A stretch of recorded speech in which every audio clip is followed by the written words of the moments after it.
ఓం గం గణాధిపతయే నమః. హాయ్ అండి, అందరికీ నమస్కారం. మనం ప్రతిరోజు పూజలు చేస్తూ ఉంటాము. మనము తెలుసో తెలియకో పూజలో కొన్ని తప్పులు చేస్తూ ఉంటాము. మనం పూజ చేసేటప్పుడు అస్సలు ఈ తప్పులు చేయకూడదు. మనం పూజ చేసేటప్పుడు ఏ తప్పులు చేయకూడదో మనం ఇప్పుడు ఈ వీడియోలో తెలుసుకుందాం.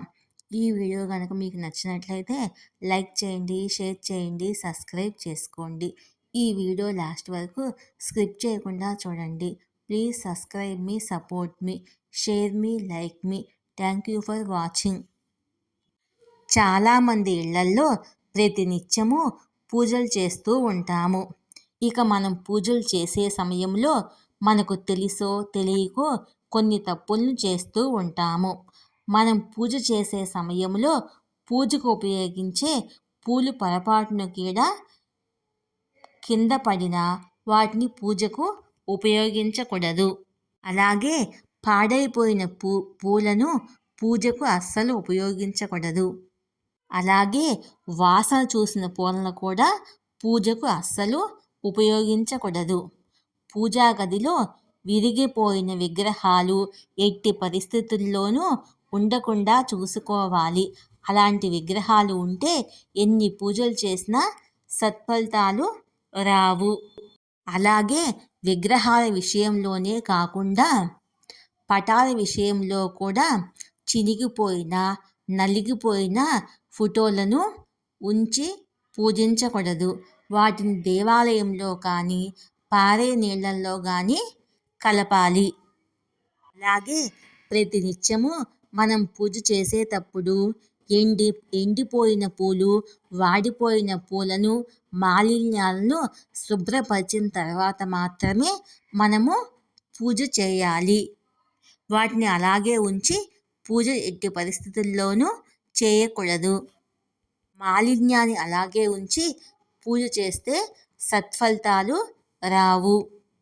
అలాగే మనం దేవునికి పూజ చేసేటప్పుడు ప్రమిదలను శుభ్రం చేసుకున్న తర్వాత మాత్రమే పూజ చేయాలి. ప్రమిదలను శుభ్రం చేసుకోకుండా పూజ చేయరాదు. మనం పూజ చేసేటప్పుడు ముందుగా కుండీలో నూనె వేసిన తర్వాతే ఒత్తి వేసుకోవాలి. ముందుగా ఒత్తి వేసి నూనె పోయరాదు. మనం పూజ చేసేటప్పుడు ప్రశాంతంగా కూర్చొని పూజ చేసుకోవాలి. అన్ని పనులు ముగించుకొని వచ్చి పూజ చేసుకోవాలి. పూజ చేసే సమయంలో ఇతరులతో మాట్లాడకూడదు. అలా చేస్తే మనం చేస్తున్న పూజా ఫలితము వాళ్లకు వెళ్ళిపోతుంది. కాబట్టి ఎట్టి పరిస్థితుల్లోనూ పూజ చేసేటప్పుడు ఇతరులతో మాట్లాడకూడదు. మనం పూజ చేసేటప్పుడు నోటితో అశుభమైన విషయాలను అస్సలు మాట్లాడకూడదు. దీపారాధన చేసేటప్పుడు ఎప్పుడూ ఒక ఒత్తితో దీపారాధన చేయకూడదు. అది అశుభము.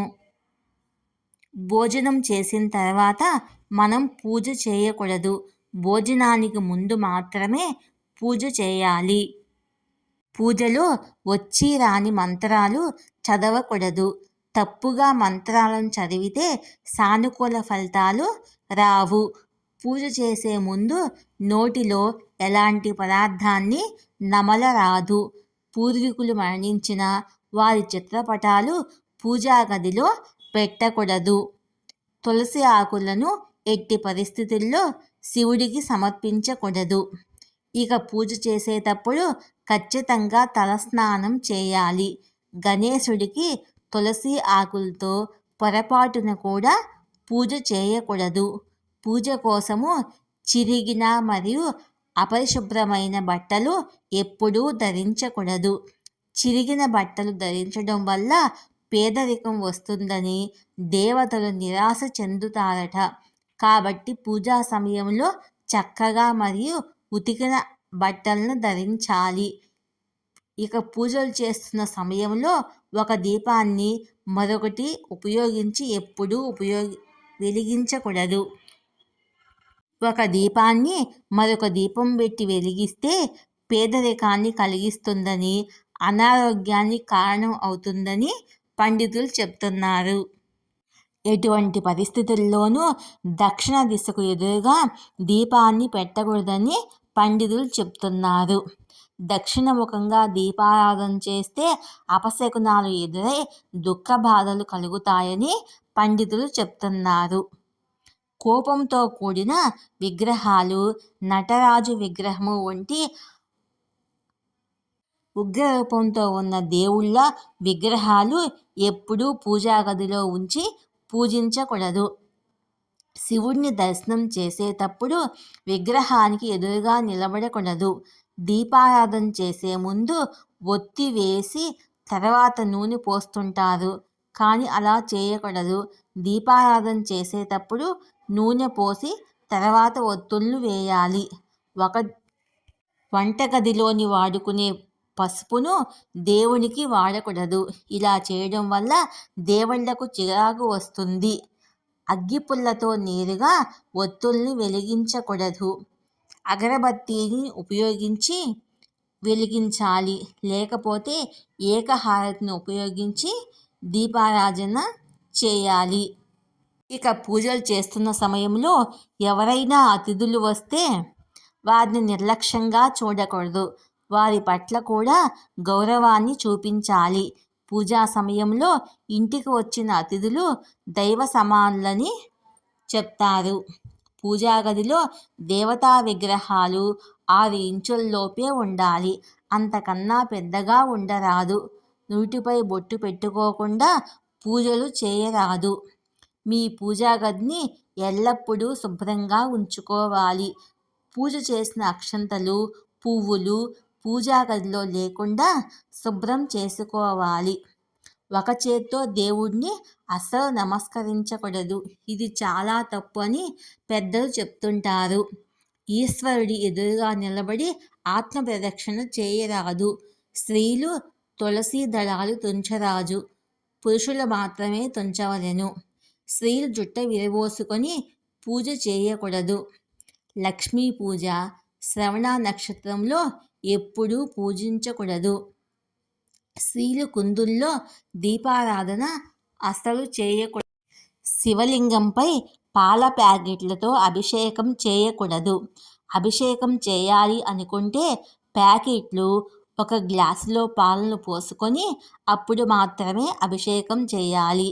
దేవుని పటాలను శుభ్రం చేసేటప్పుడు మంగళవారం నాడు కానీ, శుక్రవారం నాడు కానీ, అమావాస్య నాడు కానీ అస్సలు శుభ్రం చేయకూడదు. దేవుని పటాలను శుభ్రం చేసేటప్పుడు మనము వాడని వస్త్రాన్ని తీసుకొని మాత్రమే శుభ్రం చేయాలి. మొదట నీటితో శుభ్రం చేయాలి, తర్వాత పొడి బట్టతో శుభ్రం చేయాలి. మనం దీపారాధన చేసేటప్పుడు ఆవు నేతిని కానీ, నువ్వుల నూనె కానీ ఉపయోగించాలి. వేరుశనగ నూనెతో దీపారాధన చేయకూడదు. అక్షింతలు ఉపయోగించే బియ్యములో నూకలు ఉండకుండా చూసుకోవాలి. అలా నూకలను అక్షింతలుగా ఉపయోగిస్తే ఖచ్చితంగా చెడు జరుగుతుందని వాస్తుశాస్త్ర నిపుణులు చెప్తున్నారు. ఇంట్లో నిమ్మకాయ దీపం పెట్టకూడదు. దేవాలయంలో మాత్రమే నిమ్మకాయ దీపం పెట్టాలి. దీపం తూర్పు దిశలో వెలిగిస్తే కష్టాలు తొలగిపోతాయి, గ్రహదోషాలు పోతాయి.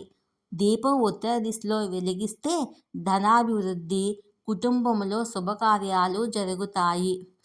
పత్తితో చేసిన ఒత్తిని మాత్రమే వెలిగిస్తే కుటుంబం సుఖ సంతోషాలతో ఉంటుంది.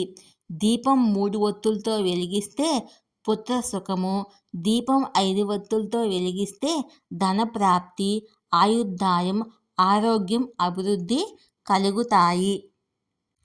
9 ఒత్తులతో దీపారాధన చేయడం వల్ల కీర్తి ప్రతిష్టలు లభిస్తాయని పండితులు చెప్తున్నారు. నేతి దీపారాధన చేస్తే ఇంట్లో సర్వసుఖాలు, సౌభాగ్యాలు కలుగుతాయి. నువ్వుల నూనెతో దీపారాధన చేసిన సమస్త దోషములు, పీడలు తొలగిపోతాయి.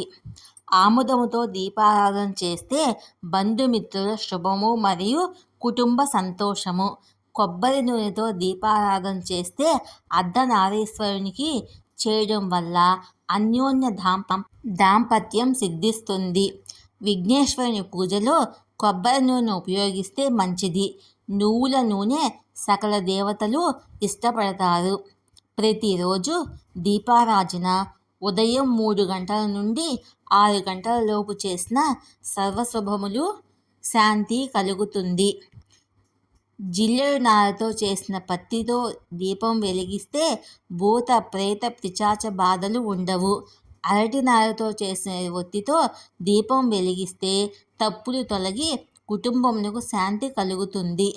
తామర నారతో చేసిన ఒత్తితో దీపం వెలిగిస్తే పూర్వజన్మలో చేసిన పాపములు తొలగి ధనవంతులు అవుతారు. ఈ దీపం లక్ష్మీదేవికి ఎంతో ఇష్టము. చిన్న నూతన తెల్ల వస్త్రమును ఒత్తిలా చేసి పన్నీటిలో ముంచి ఆరబెట్టిన దీపం వెలిగిస్తే శుభకార్యములు జరుగుతాయి. దీపపు కుందు కింద ఒక చిన్న పళ్ళెము లేదా తమలపాకు పెట్టాలి. దేవుడికి కొబ్బరికాయ నైవేద్యంగా సమర్పిస్తే మొదట పెట్టిన పనులన్నీ ఆటంకాలు లేకుండా పూర్తి అవుతాయి. గణపతికి పంచామృతం అభిషేకం చేసి జామపండును నైవేద్యంగా పెడితే వ్యాపారం లాభసాటిగా సాగుతుంది. భగవంతుడికి అరటిపండు నైవేద్యంగా సమర్పిస్తే సకల కార్యసిద్ధి జరుగుతుంది. చిన్న అరటిపండు నైవేద్యంగా సమర్పిస్తే మధ్యలో నిలిచిపోయిన పనులన్నీ సక్రమంగా పూర్తి అవుతాయి. మామిడి పండు నైవేద్యంగా పెడితే ప్రభుత్వం నుంచి రావాల్సిన నగదు ఎటువంటి అడ్డంకులు లేకుండా సకాలంలో వస్తుంది. భగవంతుడికి సపోటా పండు నైవేద్యంగా సమర్పిస్తే పెళ్లినిచ్చే సంబంధ విషయాల్లో అవాంతరాలు అన్నీ తొలగిపోతాయి. మనం ప్రతి శనివారము తప్పకుండా శివాలయానికి వెళ్ళి నవగ్రహాల చుట్టూ ప్రదక్షిణ చేస్తే మనకున్న గ్రహ దోషాలన్నీ తొలగిపోయి మనం చేస్తున్న ప్రతి పనిలోనూ విజయవంతంగా పూర్తి అవుతాయి.